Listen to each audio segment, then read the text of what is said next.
어제 갈라디아서 3장의 말씀에 이어서 바울은 갈라디아 교회의 교인들에게 복음과 율법의 관계를 계속해서 설명하고 있습니다. 반복적으로 이렇게 말하는 그 이유는 잘 구분하라는 것이죠. 다른 복음을 버리고 참된 복음 앞에 서기를 바라는 바울의 심정이 담겨 있는 것을 볼 수가 있습니다. 복음과 율법의 관계를 설명하고 있는데 부모의 재산을 물려받는 어린 자녀에 대해서 말을 하고 있습니다. 부모의 재산을 이어받을 사람은 그 부모의 자녀입니다. 그 자녀가 그 재산의 주인이 되는 것이죠. 하지만 그 자녀가 어리다면 사실 주인이라기보다는 종과 다름이 없습니다. 왜냐하면 미성년자는 법적 신분으로는 소유권이지만 실제로 권리 행사를 할 수 없기 때문에 그래서 후견인이나 청지기 같은 사람이 옆에 있어야 됩니다. 2절 말씀에 그 아버지가 정한 때까지 후견인과 청지기 아래 있나니 이렇게 말하고 있지요. 후견인은 법적 대리권을 행사할 수 있는 그런 사람입니다. 어린 주인을 보호하고 양육하는 책임을 담당하는 사람입니다. 보통 어린 주인의 친척들 중에서 임명을 하게 되어 있습니다. 청지기는 재산 관리와 집안 살림의 책임을 맡은 사람입니다. 보통 청지기는 노예 중에서 임명을 하게 되는데 노예 중에 우두머리가 되는 것이죠. 이처럼 미성년자이기 때문에 후견인이나 청지기 밑에 있을 수밖에 없는 것입니다. 과거에 우리는 어리기 때문에 종과 같았다라는 것이죠. 그래서 후견인이나 청지기가 같은 그런 사람들이 필요했던 것입니다. 그것이 바로 율법이라는 것이죠.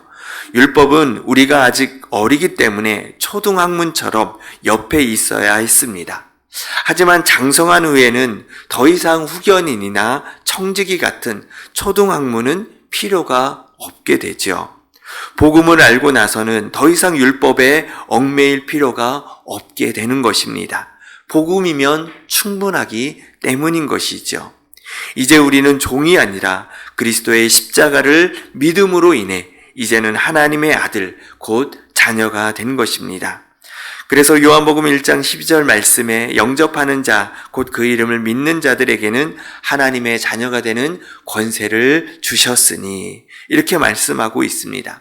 예수님을 믿고 영접한 사람은 신분이 변경이 된 것이지요. 종이 아니라 아들의 명분을 얻게 된 것입니다. 아들의 자격, 자녀의 자격을 얻게 된 것이지요. 이제는 종이 아닌 자유인이 된 것입니다. 특히 예수님이 승천하시고 성령이 오심으로 인해서 우리는 진리 안에서 자유한 자가 된 것이지요. 성령이 오시기 전에는 율법이 필요했지만 성령이 오시고 나서는 율법의 역할은 더 이상 필요가 없게 된 것입니다. 성령이 우리 안에 계심으로 인해 초등학문 같은 율법의 종이 아니라 하나님을 아빠, 아버지라 이렇게 부를 수 있게 된 것입니다. 오직 성령을 통해서 하나님을 아버지라 부를 수 있게 된 것이지요. 그리고 나서 오늘 본문 12절부터는 그 말씀이 바울의 내용이 조금씩 다른 것을 보게 됩니다. 이전까지는 교리적이고 또 논리적으로 복음과 율법을 설명했다면 지금은 이제 과거를 회상하면서 바울이 갈라디아 교회와 그 관계성으로 복음을 설명하고 있습니다. 바울에게는 육체의 연약함이 있었습니다. 그것은 고린도 후서에서도 말하고 있는 것처럼 육체의 가시다 이렇게 표현하고 있지요. 얼마나 그 질병에 시달렸으면 바울이 이런 표현을 했겠습니까? 이런 육체의 심한 질병은 사실 유대인이나 또 이방인들에게 좋은 모습으로 다가갈 수는 없습니다. 유대인들은 육체의 질병을 죄로 인한 것으로 생각을 했습니다. 그래서 예수님께 제자들이 질문한 적이 있었죠.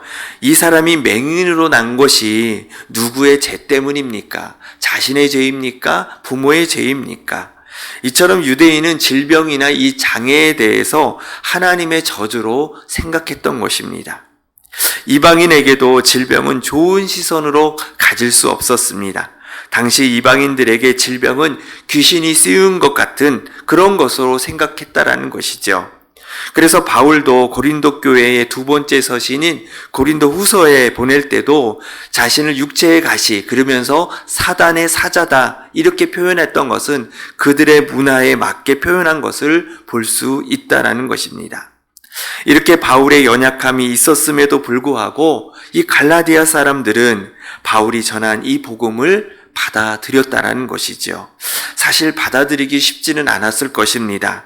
자기가 믿고 있는 신이 질병도 고쳐줄 수 없는데 어떻게 그렇게 믿으라고 말할 수 있을까 이해할 수 없었을 것입니다. 그럼에도 불구하고 갈라디아 사람들은 바울의 약함을 알고도 그를 환영하고 복음을 받아들였습니다. 오늘 본문 14절 말씀에 너희는 시험하는 것이 내 육체에 있으되 이것을 너희가 업신여기지도 아니하고 버리지도 아니하고 오직 나를 하나님의 천사와 같이 또는 그리스도 예수와 같이 영접하였도다 이렇게 말하고 있습니다. 그리고 15절 말씀에도 너희의 복이 지금 어디 있느냐 내가 너희에게 증언하노니 너희가 할 수만 있었더라면 너희의 눈이라도 빼어 나에게 주었으리라 이렇게 말하고 있죠. 자신의 눈을 빼어서라도 주고 싶을 만큼 이 갈라디아 사람들은 바울을 사랑하고 신뢰하고 있었다라는 것입니다. 하지만 지금은 다른 복음을 받아들임으로 인해서 바울과의 그 관계가 원수의 관계까지 멀어지게 되었다라고 본문은 이야기하고 있습니다. 바울은 다시 해산의 수고를 겪는 한이 있더라도 그들이 복음 안으로 돌아설 수 있도록 끝까지 포기하지 않겠다 이러한 의지를 보여주고 있습니다. 방금 읽은 15절 앞부분에 보시면 너희의 복이 지금 어디 있느냐 이렇게 말하고 있습니다. 이 말씀을 통해서 우리에게 진정한 복이 어디 있을까요? 진정한 복은 무엇일까요? 예수를 잘 믿고 사업이 잘 되고 또 자녀가 잘 되고 또 세상에서 성공하는 것이 진정한 우리에게 복이 될까요? 부유한 집에서 태어나서 넓은 집에 살고 좋은 차를 몰고 또 안정된 노후를 누리는 것이 하나님이 주시는 복일까요? 성경은 그렇게 말하고 있지 않죠. 예수님도 바울도 정반대의 얘기를 우리에게 전해주고 있습니다. 세상의 가치관은 강한 자가 복이 있고 안정된 삶을 살아가는 사람이 복이 있다라고 말합니다. 하지만 십자가의 복음은 그렇게 말하고 있지 않습니다. 오히려 약하고 가난한 것을 말하고 있습니다. 우주의 왕이신 예수님은 더 이상 낮아질 수 없고 더 이상 약해질 수 없고 더 이상 가난해질 수 없는 상황까지 내려가셨습니다. 그것이 바로 십자가의 사건이지요. 그렇지만 그 십자가에서 생명의 기적을 가져오셨습니다. 가난함이 부유함이 되고 약함이 강함이 되는 역전의 자리가 되었던 것입니다. 그것이 십자가라는 것이죠. 바울은 육체의 연약함으로 진정한 복음이 무엇인지를 알려주었다라는 것입니다. 그로 인해 갈라디아 사람들이 그곳에서 갈라디아 교회들을 세워가는 그러한 십자가의 능력을 경험하게 되었던 것입니다. 바울은 다시 21절 말씀으로 돌아오면서 이제 추억에 잠겨있는 감성적인 그런 모습이 아닌 다시 논리적이고 교리적인 그러한 바울의 모습으로 돌아오게 됩니다. 이제 바울은 아브라함의 아들들을 통해서 율법과 복음을 설명하고 있습니다. 이 설명의 방식을 알레고리적 방식이라고 말합니다. 알레고리라는 것은 어떤 주제를 표현하기 위해서 다른 주제를 사용해서 그 유사성으로 넌지시 표현하는 방식을 말하는 것이죠. 우리말로는 풍유법이라고도 합니다. 하나님은 아브라함에게 하늘의 별처럼 또 바다의 모래처럼 많은 자손을 주시겠다라고 약속하셨습니다. 하지만 아브라함은 정작 한 명의 자녀도 있지 않았고 이제는 나이도 많았습니다. 아브라함도 자기의 자녀가 있기를 얼마나 간절히 원했겠습니까? 오히려 아내 사라는 더 미안한 마음이 있었습니다. 왜냐하면 자신이 불임이었기 때문입니다. 그래서 사라는 하나님의 약속보다 인간적인 방법을 선택했습니다. 자신의 몸종 하갈을 통해서 아브라함의 대를 이어가려고 했습니다. 그래서 하갈을 통해 낳은 아들이 이스마엘입니다. 그리고 그 이후에 하나님께서 사라의 태의 문을 열어주셔서 아이를 낳게 된 것이 바로 이삭이지요. 이스마엘과 이삭의 갈등이 있었습니다. 그리고 하갈과 사라의 갈등도 있었습니다. 이로 인하여 하갈과 이스마엘을 내보낼 수밖에 없었지요. 약속의 아들과 인간적인 방법으로서의 아들이 함께 공존할 수는 없었기 때문입니다. 처음에 이스마엘을 낳고는 자녀를 얻은 기쁨이 있었지만 하나님께서 약속하신 자녀 이삭을 안게 되니 더 이상 이스마엘은 중요한 존재가 아니었습니다. 이스마엘이 먼저 태어났지만 약속의 자녀는 아니었지요. 하지만 이삭은 늦게 태어났지만 하나님의 약속의 자녀였습니다. 율법은 유대인들에게 필요한 것이었고 이제는 복음이 나타났기 때문에 유대인들도 복음 앞으로 나아가면 됩니다. 이방인은 복음이 먼저 나타났기 때문에 율법을 거쳐갈 필요 없이 바로 복음 앞에 서면 됩니다. 그런데 유대주의자들은 복음으로 가기 전에 율법으로 돌아가라고 하니 이것은 이방인을 유대인으로 만들려고 하는 잘못된 방식으로 갈라디아 사람들을 현혹하고 있었던 것입니다. 우리도 유대인처럼 예수님을 믿기 위해서는 종교인이 되어야 한다라고 생각하고 있지는 않습니까? 주일 성소를 잘 지켜야 하고 헌금은 종류대로 잘 내야 되고 봉사의 자리가 있으면 열심히 해야 하는 것이 먼저 선행되어져야 한다라는 그런 생각이 우리 안에 있지는 않습니까? 분명 주일 성수를 하다가 또 하나님 앞에 헌금을 드리다가 또 봉사일을 하다가 예수님을 만날 수 있고 복음의 은혜를 경험할 수도 있습니다. 하지만 보편적으로 그렇지 않습니다. 오히려 그것이 습관이 되어버리면 종교적 행위에 빠져서 하나님의 은혜로 되는 것이 아닌 내가 하게 되는 것으로 잘못된 종교인이 될 확률이 훨씬 높습니다. 그래서 구원의 확신이 없는 신앙생활을 하는 사람들이 의외로 많은 것이지요. 그렇기 때문에 믿음을 통해 하나님의 은혜가 먼저 되어져야 됩니다. 예수 그리스도의 십자가의 은혜를 경험할 수 있도록 말씀이 먼저 들어가야 되고 말씀 앞에 먼저 세워져야 되는 것이지요. 또한 성령의 임재가 있는 영적 체험도 함께 있어야 됩니다. 성령의 역사를 통해 예수님을 나의 구주, 나의 하나님으로 온전히 믿고 고백할 수 있기 때문이라는 것이죠. 먼저 복음 앞에 서는 그 일이 선행될 때 자발적인 신앙생활로 이어지게 됩니다.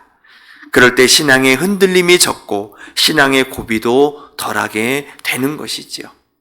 우리는 어떻습니까? 신앙생활을 오래 하다 보니 믿음이 아닌 습관에 따라 종교 생활하고 있는 것은 아닙니까? 믿음은 없어지고 예식과 절차와 감흥이 없는 그런 봉사, 의식이 없는 습관된 참여만 남아있는 것은 아닙니까? 종교적 행위에 빠지면 내 의가 드러나게 되어 자주 불평하게 되고 불만하게 된다는 것입니다. 하지만 복음 앞에 매일매일 우리의 자신을 비추어 본다면 죄인 중에 괴수가 바로 나이고 내가 얼마나 연약한지 주님의 도움이 없이는 살 수 없다라는 진실된 고백과 기도의 삶을 살아갈 수밖에 없는 것입니다. 복음을 믿는 신앙의 모습이 우리 안에 회복되기를 소망합니다. 오늘도 십자가를 바라보면서 참된 복음의 의미를 깊이 묵상할 수 있는 귀한 하루 되시기를 주님의 이름으로 축복을 드립니다. 기도하겠습니다. 하나님, 바울은 또 여전히 사장의 말씀을 통해서 율법과 복음에 대해서 설명하고 있습니다. 그렇습니다. 하나님, 우리가 종되었던 우리의 모습이었지만 예수 그리스도를 통하여서 하나님, 이제는 하나님을 아버지라고 우리가 고백할 수 있고, 또 성령님을 통해서 하나님, 우리가 이제 더 이상 율법에 매여 있는 자들이 아닌 성령 안에서 자유인이 되었음을 다시 한번 우리의 말씀을 통해서 다시 한번 깨닫게 하여 주시니 참으로 감사합니다. 하나님, 우리는 아브라함을 통해 약속의 자녀인 이삭을 통하여, 그리고 예수 그리스도를 통해 성취되어진 그 복음의 약속으로 우리가 그 복음을 믿고 그 믿음으로 하나님의 자녀가 되었음을 다시 한번 말씀을 통해 깨닫게 하여 주시니 참으로 감사합니다. 하나님, 우리가 율법에 매여 있는 자들이 아닌 바로 복음 안에서 자유한 자들이 되었음을 우리가 분명히 알게 하여 주셔서 하나님, 우리의 삶에 또 우리의 신앙생활에 율법에 매여 있는 자들이 되지 않게 하여 주시옵시고, 그것이 하나님 종교생활로 이어지지 않게 하여 주시고, 복음 안에서 우리가 온전히 자유하여 자발적인 신앙의 삶을 살아갈 수 있는 저희들 될 수 있도록 주님 은혜를 베풀어 주시옵소서. 그래서 하나님, 우리가 복음의 분명한 확신과 복음의 확신한 그런 그 핵심의 말씀을 우리가 분명히 기억하게 하여 주셔서 하나님, 오히려 약하고 가난하고 부족한 것이 바로 십자가를 자랑할 수 있는 바로 힘이고 능력임을 우리가 깨달을 수 있도록 주님 도와주셔서 세상의 것들을 바라보지 않게 하여 주시옵시고, 오직 하나님 나라를 바라보며 소망 가운데 살아갈 수 있는 저희들의 삶이 될 수 있도록 주님 은혜를 베풀어 주시옵소서. 우리 담임 목사님 또 오늘 또 출국하여 또 미얀마의 선교를 또 감당하십니다. 하나님께서 모든 여정 가운데에 건강과 또 그 발걸음을 온전히 인도하여 주시옵시고, 하나님 미얀마 땅에 복음의 역사가 이루어지는 좋은 기회가 될 수 있도록 주님 은혜를 베풀어 주시옵소서. 하나님, 목사님이 안 계시는 동안 또 교회의 모든 성도들이 함께 기도로 하나님 교회를 잘 지켜나갈 수 있도록 주님 도와주시옵시고, 하나님, 그래서 하나님 우리 교회가 믿음으로 든든히 세워질 수 있는 복된 교회 되어질 수 있도록 주님 역사하여 주시옵소서. 오늘도 하나님 주님을 온전히 신뢰하고 의지함으로 주님께만 영광이 되는 복된 하루가 되어줄 수 있도록 은혜를 베풀어 주시옵소서. 하나님, 또 하나님 앞에 감사 헌금으로 또 일천번제 헌금으로 또 작정 헌금으로 주님 앞에 드려지는 손길 위에 하나님의 복음의 역사와 은혜의 역사가 임하게 하여 주시옵시고, 날마다 주님을 신뢰하고 의지함으로 하나님께 영광이 되는 삶을 살아갈 수 있도록 주님 은혜를 베풀어 주시옵소서. 거룩하신 예수 그리스도의 이름으로 기도하옵나이다. 아멘.